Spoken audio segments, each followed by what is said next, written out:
Nvidia has officially today hit the 2 trillion market capitalization on the back of the AI wave, making it the first chip maker to cross this threshold.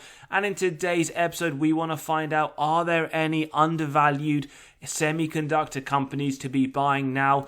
We've seen Nvidia just this week post an incredible 22.1 billion in revenue for Q4, which is a massive 265% increase from just a year ago today. Now, looking at Morningstar's index, in fact, we can see the semiconductors outperforming the US market considerably, up 111% versus the US market of 26.5%. And they also believe that companies will continue to invest in this space regardless whether or not the economy in 2024 and beyond is strong or weak. So are we seeing some signs of undervaluation, or are these all overvalued and a bubble that is about to pop? So we're going to take a look at 6 companies today in the semiconductor industry. We're going to run through whether or not we see them as undervalued, looking at the historical performance. We'll also look at their dividend safety. We'll run through some very important financial metrics. And as always, we will run each of them through the valuation model to get to our intrinsic value, find the acceptable buy price given the investor margin of safety, and look towards Wall Street to see what they're forecasting over the next 12 months. We're then also going to wrap up today's episode by taking a look at SMH, a semiconductor ETF, for those who want to gain exposure to this increasing industry and see whether or not this is one that could be more beneficial than selecting individual stocks. So let's jump in today's first stock for the semiconductor industry. We have Qualcomm, ticker symbol QCOM. Now this is one that is up 25% over the last 12 months, and over the last 10 months up 106%, although bear in mind this doesn't include those dividends reinvested, and their all-time highs were some way in January 22 at $189. So we can see it currently does trade right at its 52-week high with a yield forward-looking of 2.1% and a forward PE sitting bang on at 16. So let's take a look at Qualcomm's dividend safety. We have a score of 80. It does look to be safe. Market cap 173 billion, so a mega cap company. In terms of those key metrics from the last recession, while they increased the dividend 0709, they had above average growth, negative 6.8% versus the S&P's negative 12, and they also outperformed significantly the S&P's return, negative 21 versus the S&P's negative 55. Dividend growth, well, a 6.7% increase to that dividend in March 23, so we're expecting another one next month. Last 5 years, 5% year on year. Last 20 years, very strong at 20%, so a little bit of a shame that it has started to decrease. Nonetheless, 6.7 still above that mandatory 4% inflation rate we always target to get as a minimum. They have also increased those dividends for the last 20 years. 25 years will make them a dividend aristocrat. Now, for those that are new, we always analyze and we take a look at dividend yield theory as part of our thesis. It essentially states a company is undervalued when the current yield sits above the 5-year average. So we have here a sign of overvaluation, 2.06 versus the 5-year average of 2.43. But do bear in mind, we don't look at any of these models in isolation. We'll conclude towards the end. Forward PE 16, pretty much in line with the 5-year average of 15.9. But when we compare it to the information technology sector PE of 27.8, Qualcomm does sit much lower. So in terms of the free cash flow payout, and remember on this channel we do focus your attention to the free cash flow, as earnings across the board is susceptible to manipulation by management through accounting. Personally, below 60%, but you can have a more industry-specific 50% for the semiconductor industry. The reason why I like 60%, it does give me faith that management are able to effectively offer those double-digit dividend increases we love to see. So we can see, in fact, for the majority of the last 10 years, it has been below 60%. We do see in the more recent year, 2020, where it went slightly above. But given 2023's 35%, 2024's expected 31%, this is looking very safe purely based on that dividend. Free cash flow per share, well, $4.58 in 2014, nearly doubled in 2023. Yes, we do note the inconsistencies year on year, but also strong to see 2024, it is expected to go much higher to $10.20. In terms of their sales growth, well, what we want to see when we do our deep dives is steady moderate growth of 3 to 7%. What we can see for Qualcomm, very inconsistent across the board, although we note 2021, 2022, they did have some strong double-digit increases to their top line. However, in the more recent year, we do see that drop of 19%. And when we look at it numerically, we see it has gone from $26.5 billion in 2014 to $36 billion in the more recent year. Shares outstanding, what we love is when companies return excess cash to investor pockets through share buybacks, and that is exactly what Qualcomm have done at a very strong rate, reducing the overall shares from 1.71 billion to 1.13. Speaking of share buybacks, we have released our latest free weekly newsletter running through why share buybacks are so important, looking at companies that aggressively buy back shares, returning a lot of bonus cash to investors. You can grab a copy completely free, as well as other articles that we have done over the last few weeks by clicking on that pinned comment below. So now when we take a look at the ROIC for semiconductors, we want to see around 10% or 12% at the upper end. Reason for this gives us faith that management are able to effectively allocate their capital, and we can see here Qualcomm pretty much bang on above that every single year, 23% in the last year, looking very strong. Margins as well looking very healthy. We can see on both the operating as well as the free cash flow above the minimums on both. 24% healthy for the operating side, 28% on the free cash flow, very, very strong. So no worries with their operational efficiency. The net debt to EBITDA, one of the most important metrics, earnings before interest, tax, depreciation, amortization, shows us the number of years it would take the company to pay off all of their debt net of cash on hand. It also correlates to the dividend safety as well as balance sheet strength. We want to see below 1.5 for semiconductors. Not only has it been decreasing over the last few years, but 0.35 in 2023, 0.23 expected in 2024 shows that this company has a very strong balance sheet, as well as that dividend does look to be very safe for those that are concerned. So now let's jump into the valuation model. As always, if you are enjoying the content, values being provided, smash that like button, hit that subscribe and bell button so you are continually notified of these videos as they drop. Now, typically on the channel, we do deep dives. We do run through every single one of these models. For today's episode, let's jump straight into the intrinsic value calculator, which is the average of these four models, coming to $167. Now, with the current trading price at around 156, we typically start off with a margin of safety of 10%, and we use this if it meets three criteria: wide moat, strong financial metrics, and good forward-looking data. We can see right now for Qualcomm, we don't believe it is that until it hits around $151. So we see it has a 5% margin of safety, at least up to 159. So right now, QCOM, we see it as a 5 to 10% MOS level. In terms of Wall Street and their forecast over the next 12 months, they have a price target of $165 with upside of around 6%. So in our opinion, it doesn't look to be massively undervalued right now. But as always, as we go through these companies and these stocks, do let us know your thoughts in the comments below. We then move on to an incredible company that is pretty much the face of the AI rally in this market, Nvidia Corporation. Now, it is up 287% over the last year, and if you look just over the last month, up 35%. It is trading towards the upper end, if not right there towards its 52-week high. Now, the forward yield, 0.02%, we'll discuss that shortly, and the forward P of 32. Now, if you've been holding this over the last 10 years, you would be absolutely laughing, making a lot of money, up 17,371%. And again, that doesn't include those dividends reinvested. So in terms of dividend safety, 89, it is very safe. Granted, the yield is extremely low. Market cap just under 2 trillion, although it was over that today. It is a mega cap company. We can see in the last recession, they didn't pay a dividend. They had below average growth, and they also significantly trailed the S&P, negative 78%. In terms of dividend growth, well, they haven't increased that dividend since 2018, although over the last 10 years, we can see on average it has grown 24%. In terms of increases then, well, they haven't increased it over the last 0 years, but we do see they have been paying a dividend for the last 10 years without a reduction. Now, typically we would look at dividend yield theory, but given the fact that they don't really place much reliance on their dividend, they aren't increasing it year on year, and it isn't an important factor for Nvidia, we won't include this within our analysis. The forward P, though, we do note 33.9. It is below the 5-year average of 41.3, so you could argue an undervaluation signal here. And we do note, though, it is higher than the information technology sector P of 27.8. So in terms of the free cash flow payout, I mean, it should come as no surprise given how low it is. It is only a 1% level of the payout ratio. So again, it shouldn't be any surprises if they do increase this at a very rapid rate later on throughout the years down the line. In terms of free cash flow per share, absolutely astronomical. You could argue, though, the majority of the growth has been seen over the last few years. It has gone from 36 cents in 2015 to 153 in 2023 before rocketing up to $10.90.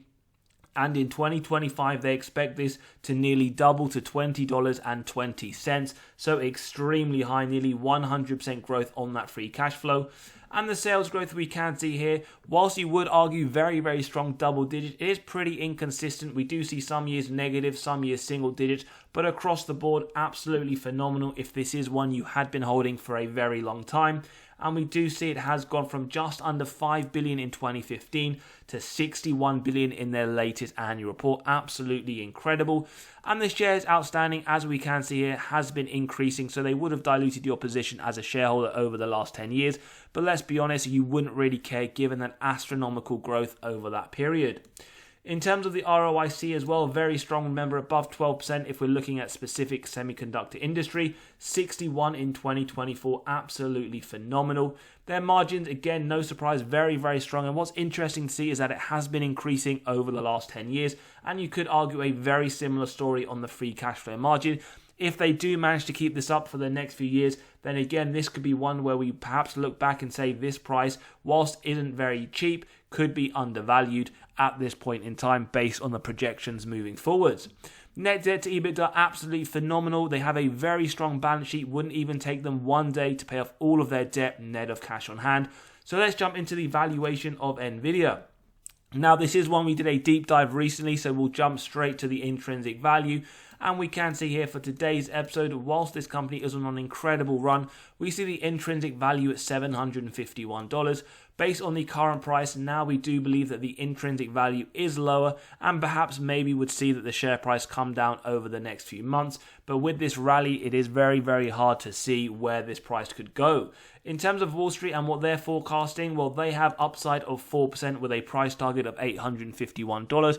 However, with Wall Street, I wouldn't place too much reliance on them. If you do follow them closely, every time a share price goes up, they do continue to increase their price targets. As Nvidia goes up, we will see this price forecast, in my opinion, go higher and higher. So as always, do your own due diligence and don't place too much reliance on what they're forecasting for the next 12 months. We then move on to stock number 3, which is Taiwan Semiconductors. Now, they are up 49% over the last year. Again, very, very strong performance over the last 10 years. Whilst they're not at their all-time high, still 617%. And we do see that all-time high, $141, beginning of 2022. It's also trading towards its 52-week highs with a yield trading 12 months of 1.4% and a forward PE of 21. Dividend safety score then 62. It does look to be safe. Market cap $569 billion. Another mega cap company. Recessionary metrics, well, they cut the dividend in the last recession below average growth, but they did outperform the S&P with their negative 25% return. Love to see this double-digit increase just a few months ago, 10% again over the last 5 years, and double digits year on year for a 20-year period. Very, very nice to note. Although we can see they have only been increasing those dividends for the last 1 year. When we take a look, they did maintain that dividend from 2021 to 2022. But we also know they have been paying dividends for the last 20 years without a reduction.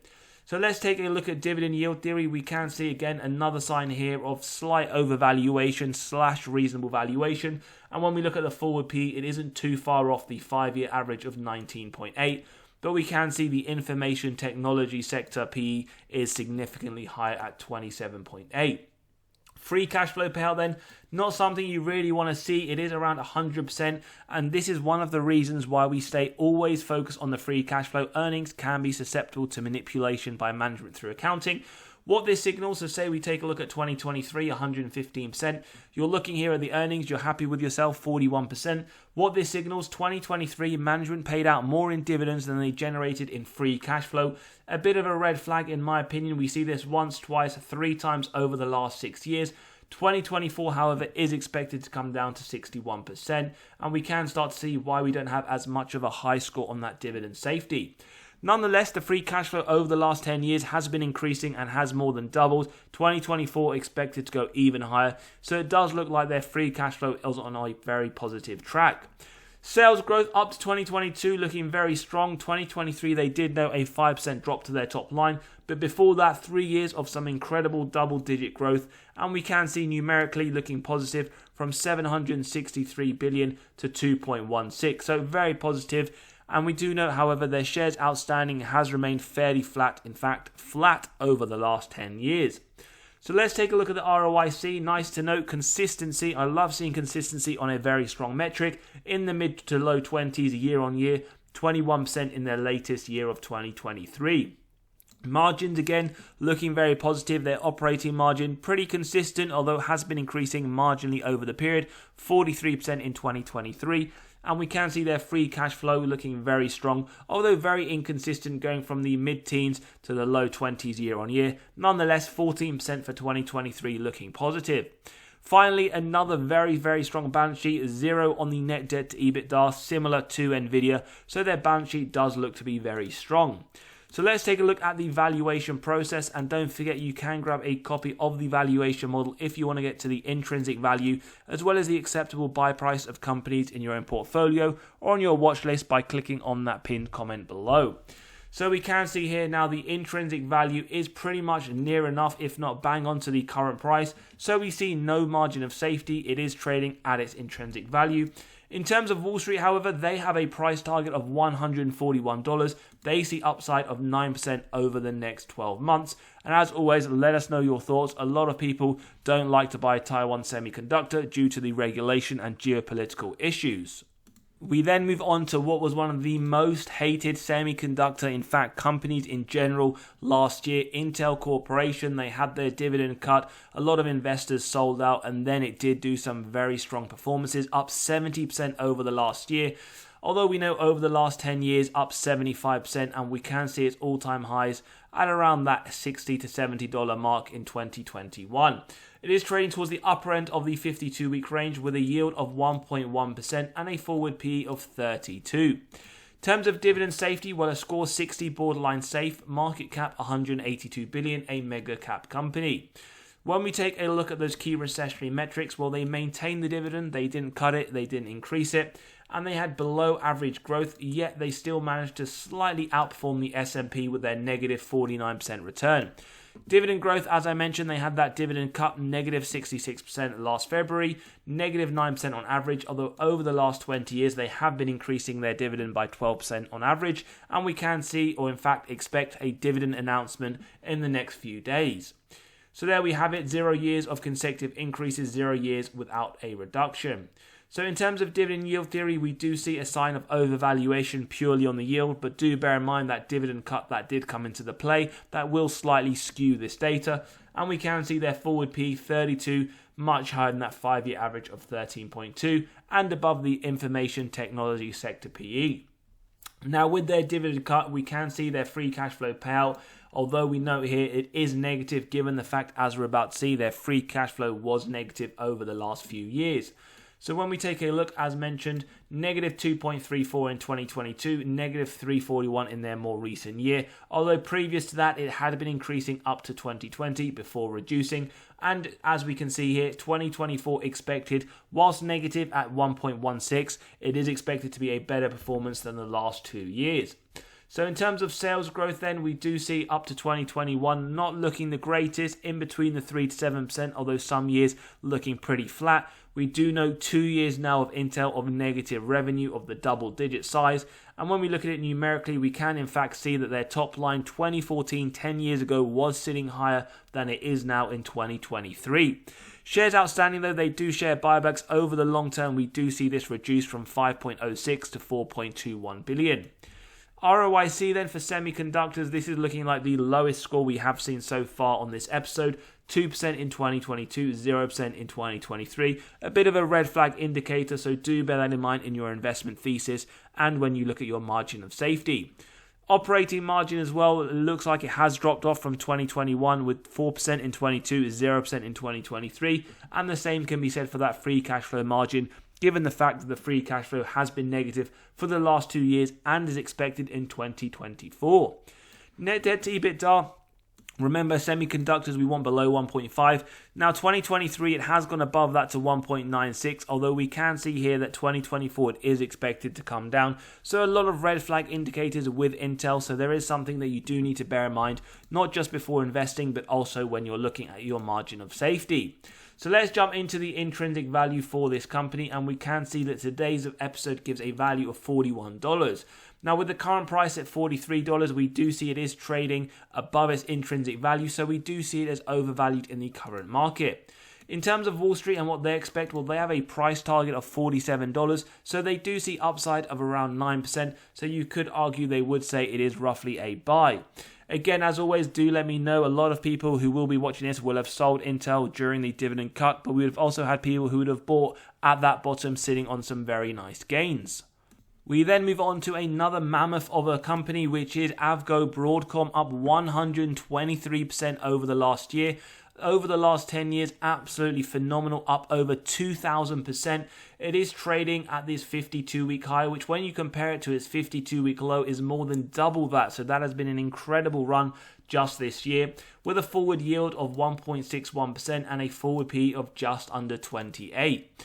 Dividend safety score 67, market cap 611 billion, another mega cap company. And when we look at those recessionary metrics, they didn't pay a dividend and they had average growth during the period. Dividend growth though, love to see that double-digit increase just a few months ago, 19% on average over the last 5 years, and absolutely gorgeous 36% on average over that 10-year period. And we can see they have been increasing those dividends now for the last 13 years. Dividend yield theory though, we do see that overvaluation signal, 1.61 versus 3.15, and on the forward PE way higher at 27.9 versus 14.9. And when we can see, it is pretty much in line with the information technology sector PE. So let's look at the free cash flow payout. Well, it is below the 50%, although near enough, so I would personally be happy with that. 45 in the more recent year, 37 expected in 2024.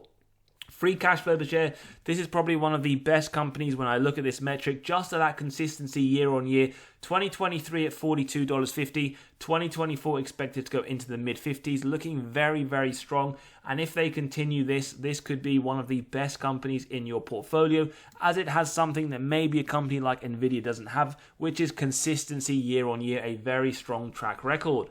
One thing I would say with the sales growth, and quite obvious to see, it has been decreasing over the last 10 years. Granted, 2023's 8% is still very strong, but we have seen at the beginning of this period some very strong double-digit growth, so something just to consider. And we can see their top line's gone from over 4 billion to 36 billion. Shares outstanding, they would have diluted your position, but again, similar to Nvidia, it wouldn't be something you would really care about given how strong those returns have been over the last 10 years. But again, important to note that they do dilute your position over the longer term. ROIC, it looks very inconsistent, and in fact, before 2021, that was exactly the way it was, but since then, it has looked very strong with 26% in the more recent year. Looking at the operating margin, not only is it above the minimum 16%, but it has been increasing the last 2 years in the mid-40s.